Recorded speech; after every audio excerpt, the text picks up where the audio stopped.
Ini yang jarang dimanfaatkan, dan saya selalu berikan masukan pada Basnas. Kalau butuh sesuatu, saya mau tanya dulu, ZIS itu artinya apa? ZIS, Z-I-S, Z-I-S, apa kepanjangannya? Zakat, infak, sedekah. Kita taunya itu mengeluarkan saja, tapi distribusinya nggak didalami. Padahal mungkin ada hak kita di situ, dan bukan aib kita mengambil itu. Bukan aib. Jadi nggak semua orang ngambil zakat itu fakir miskin, bukan. Tidak semua orang ngambil infak itu bagian dari orang lemah, bukan. Buktinya apa? Orang tua nggak boleh dizakati, tapi harus diinfaki. Istri, ibu kalau dapat dari suami namanya apa? Uang bulanan itu yang dikasih namanya apa? Nafkah. Nafkah itu, Bu, singkatan dari infak. Singkatan dari infak namanya nafkah. Itu ada di Quran surah keempat ayat 34. Ar-rijalu qawwamuna 'alan nisa bima faddalallahu ba'dahum 'ala ba'din wa bima anfaqu. Kata Allah, infak wajib suami yang pertama itu pada istri dan keluarganya.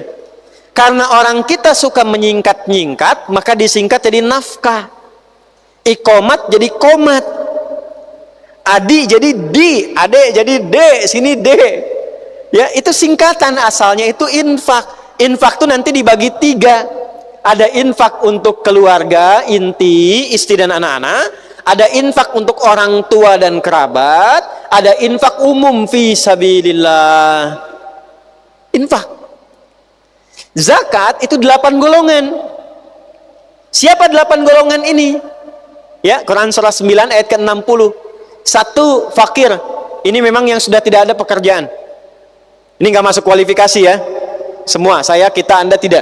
Nggak ada pekerjaan, tidak punya kemampuan bekerja, kebutuhan banyak. 2, miskin. Miskin itu punya aktivitas pekerjaan, tapi tidak mendukung, tidak mencukupi kebutuhan. Nanti babnya akan ditarik lagi pada pengelolaan. Kenapa nggak cukup tuh? Makanya nanti ada yang masuk kepada bab zakat, ada yang masuk pada bab infak. Dibagi 2. Ada miskin karena memang pekerjaannya tidak berimbang dengan kebutuhan dan butuh support. Ada yang kedua, kalau yang pertama ini zakat yang dikeluarkan, yang kedua ini adalah support untuk mengangkat dia menjadi lebih stabil. Ya, misal pengen usaha gitu kan, atau misalnya terima gaji yang diberikan, tapi ini wajar, ini anak ada sekolah, ini ada kebutuhan rumah tangga, nggak cukup nih, ada support lewat mana? Lewat infak, bukan dari zakat. Dan bukan aib ketika menerima itu, bukan aib. Coba maaf nih, kalau ustadz ceramah itu biasanya dikasih apa tuh amplopnya? Infak, ya kan? Masjid itu ada kotak apa namanya? Infak. Dan sebagian dari infak itu kan diberikan pada siapa? Ada pengajar, ada anak belajar, ada orang untuk beasiswa, bukan aib.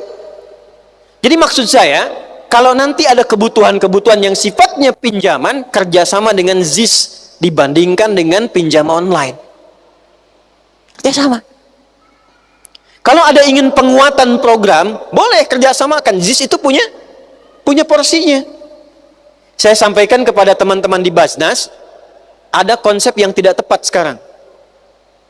Kalau dari Nabi, diambil dari kewajiban orang yang wajib mengeluarkan zakat dan infak di tempat itu, lalu disalurkan di tempat itu dulu. Misal, zakat infaknya Pekanbaru, disimpan di Basnasnya Pekanbaru. Itu kalau versi Nabi, jangan di-store ke pusat dulu. Diselesaikan kebutuhan di wilayah Pekanbaru. Nanti koordinasi.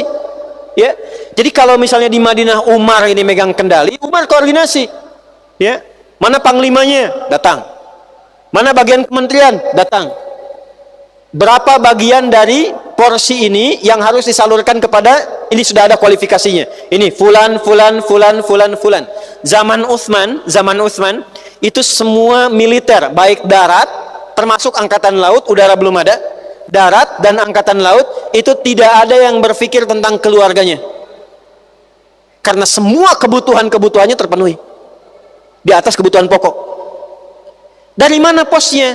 Baitul Mal. Baitul Mal itu posnya apa? 2. bagi Anda yang sudah mengenakan seragam ini, itu masuk kategori mujahid fi sabilillah. Dapat bagian ke-8, wa fi sabilillah. Saya selalu katakan pada teman-teman, kalau sudah menggunakan seragam ini, ibu bangga bu, suami ibu bu. Ya, dan teman-teman Anda mesti bangga, yang muslim ya saya katakan. Ini seragam Anda kebanggaan. Bukan cuma saat Anda jadi kesatria di langit. Catat pesan saya ini. Bukan saat sekedar Anda menjadi kesatria di langit. Tapi ini dibawa sampai di hadapan Allah ketika saat dihisab. Dibawa sampai hari kiamat jadi kebanggaan saat dihisab. Perhatikan baik-baik. 3 golongan yang dalam hidupnya tercatat pejuang akhirat. 1, ulama yang mengajarnya ikhlas karena Allah. Bukan ulama pencari dunia ya. Ulama yang mengajar ikhlas karena Allah. Jadi ada ulama ahli kitab, ada ulama ahli proposal. Nah, itu ada ya. Kedua, pencari ilmu yang diniatkan untuk ibadah. Quran surah 9 ayat 122. Pencari ilmu yang diniatkan untuk ibadah. Keluar ke Madinah, ke Mekah, ke Al-Azhar di Mesir, ke Libya, ke Tripoli, ke Tunis, supaya pulang jadi ustadz, jadi ulama, ngajar masyarakat. Itu fi sabilillah. Kalau wafat sedang belajar, itu meninggalnya syahid. Ulama mengajar, wafat lillah karena Allah, itu syahid. Syahid akhirat. Jadi dikuburkannya, dimandikan sama seperti orang biasa, tapi nilainya syahid. Ketiga, ini yang harus diviralkan di kalangan teman-teman. Anda yang menggunakan seragam-seragam untuk menjaga ketahanan, keamanan bangsa dan negara. Ini pakaiannya pakaian perjuangan. Makanya resolusinya resolusi jihad. Jadi mesti ada kebanggaan pakai ini. Saat di kantor, saat terbang. Makanya jaga itu pakaian takwa Anda. Jangan pakai seragamnya untuk maksiat. Jangan pakai korupsi. Jangan terjebak riba. Jangan pakai untuk menipu. Karena ini kebanggaan saat pulang. Saya pakai baju ini, Anda pakai baju itu. Di mana ayatnya? Surat Quraisy. Falyabudu rabb hadzal bait alladzi at'amahum min ju' wa amanahum min khauf.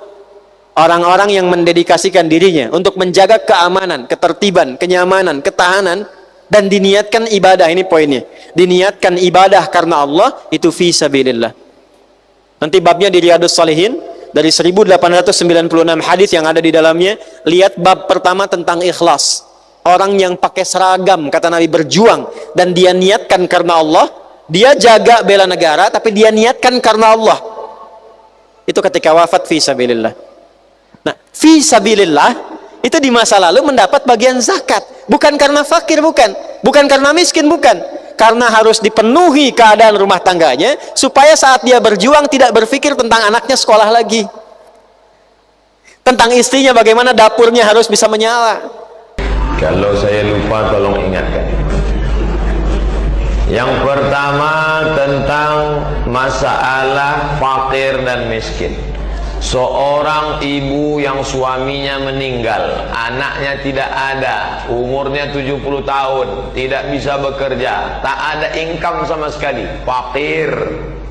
Seorang ibu muda suaminya meninggal, anaknya sekolah, lalu dia buruh cuci, maka dia miskin karena ada income tapi tidak memenuhi kebutuhan pokoknya. Nah, standar miskin itu apa? Karena ada orang mengatakan siapa yang keperluannya tidak dicukupi oleh pendapatannya, maka dia miskin. Nanti orang kaya banyak ngaku miskin. Karena orang kaya yang bergaji 1 miliar itu ternyata kebutuhannya 2 miliar. Kalau begitu yang dijadikan pokok, maka ada tidak batasan dalam hadis? Siapa yang berpendapatan 1 dinar, maka dia miskin. 1 dinar tidak ada. Carilah dalam ayat, dalam hadis tidak ada. Maka berlaku di sana urf. Dasar pengambilan hukum dalam Islam 10. Quran, hadis, ijma', qiyas, syar'u man qablana, qaulus sahabi, saddu zara'i, istihsan, istishab. Urf. Urf artinya kebiasaan kita. Agak-agaknya sewa rumah 500, makan pokok 500, keperluan hari-hari 500, 1.500.000. Maka di bawah itu miskin, di atas itu cukup. Tapi standar Papua tidak bisa dibawa ke Pekanbaru. Makanya tidak ada, disitulah letak adilnya Allah. Seandainya dipatok Allah, siapa yang berpendapatan 1 dinar maka dia miskin. Nanti orang yang di daerah terasing dia akan komplain, karena 1 dinar itu 4,25 gram. Kalau dirupiahkan sekarang 2,5 juta. Siapa yang 2,5 juta miskin? Sementara di daerah lain yang terpencil jauh itu sudah cukup. Tapi di kota besar, makanya di sana mesti dimusyawarahkan urf, namanya tradisi. Menurut standar Jakarta berapalah itu. Maka tanyalah majelis ulama DKI berapa mereka patok standar untuk miskin itu. Nanti itu dijadikan pegangan oleh pengurus masjid musola untuk meminimalisir konflik. Kalau enggak nanti dia datang ke masjid, kami kok enggak dapat, kami ini kan miskin. Tinggal bapak enggak perlu ngomong, tinggal tunjukkan, nih surat dari MUI, ente enggak miskin karena lebih dari. Kok tahu? Kami sudah data isi kantong ente di dalam. Nah, ini tentang masalah standar miskin menurut suatu daerah. Lalu kemudian yang kedua, masalah akad. Saya bayarkan zakat saya tahun ini tunai, saya terima. Itulah yang ada dalam ayat, wa sholli alaihim, doakan mereka ya Muhammad, inna salataka sakanul lahum, doamu untuk mereka menenangkan hati mereka. Barakallahu laka fima a'taita, semoga Allah memberikan berkah kepada engkau atas zakat yang sudah kau bayar. Itu dalil berakad dalam berzakat. Saya bayarkan zakat saya tahun ini, lalu kita doakan sebagai amil. Apa hukum berakad ini? Apakah rukun? Apakah syarat? Apakah wajib? Bukan rukun, bukan wajib, bukan syarat, tapi sunnah. Makanya di Malaysia orang bayar zakat tidak langsung bayar zakat pakai kartu gesek. Pakai kartu gesek mana ada akad? Mana pernah orang aku bayar zakatku lalu mesin tunjau, aku terima, aku terima, aku terima. Nah, ini, tapi niatnya tetap ada. Niat itu rukun. Kalau tidak ada niat tak diterima. Aku berniat bayar zakat. Maka kalau dia lafazkan, baik, saya bayarkan zakat saya tahun ini. Barakallahu laka fima a'taika ila akhirih, maka baik. Tapi andai tidak, maka tetap sah. Kalau cerita sah tak sah, sah. Tapi kalau afdal tak afdal, afdal pakai akad. Yang ketiga, innamas sadaqatu lil fuqara wal masakin wal amilina 'alaiha wal mu'allafati qulubuhum wa fir riqab wal gharimin wa fi sabilillah. Sepakat 4 mazhab, Hanafi, Maliki, Syafi'i, Hambali, bahwa fi sabilillah hanya perang saja. Beli tombak, beli panah, beli baju besi, beli tank, beli rudal skat, boleh. Adapun untuk yang lain tidak boleh. Sepakat 4 mazhab. Lalu kenapa sekarang ada Basnas yang memberi itu untuk beasiswa ke Mesir, untuk imam masjid? Itu dari mana? Itu ijtihad Imam Fakhruddin Ar-Razi dalam tafsir Al-Kabir, namanya Mafatihul Ghaib, dikutip oleh Syekh Atiyah Saqar dalam Fatawa Al-Azhar. Kata Syekh Fakhruddin Ar-Razi, subulullahi katsiratun, semua jalan-jalan mengagungkan agama Allah maka layak disebut fisabilillah. Guru mengaji fisabilillah, karena kalau dia enggak ngajar, anak-anak jahil enggak paham Quran. Imam fisabilillah, karena imam kalau enggak ada maka sholat dipending. Andai ada masjid, ada kampung, dari kampung ke masjid ada sungai, longsor tanah, maka membangun jembatan itu pun boleh diambil dari fisabilillah. Itu menurut pendapat Fakhruddin Ar-Razi. Nanti kalau ada ustadz yang ceramah, tidak ada fisabilillah selain perang, Bapak Ibu sudah tahu, oh ini yang disebut Ustadz Somad kemarin, dia berpegang pada 4 saja. Sedangkan kalau ada yang mengatakan Mana jalan-jalan mengagungkan agama Allah boleh pakai dari fisabilillah. Dia ambil dari pendapat Imam Fakhruddin Ar-Razi dalam tafsir Al-Kabir Mafatihul Ghaib yang dikutip oleh Imam Syekh Atiyah Saqar dalam kitab Fatawa Al-Azhar.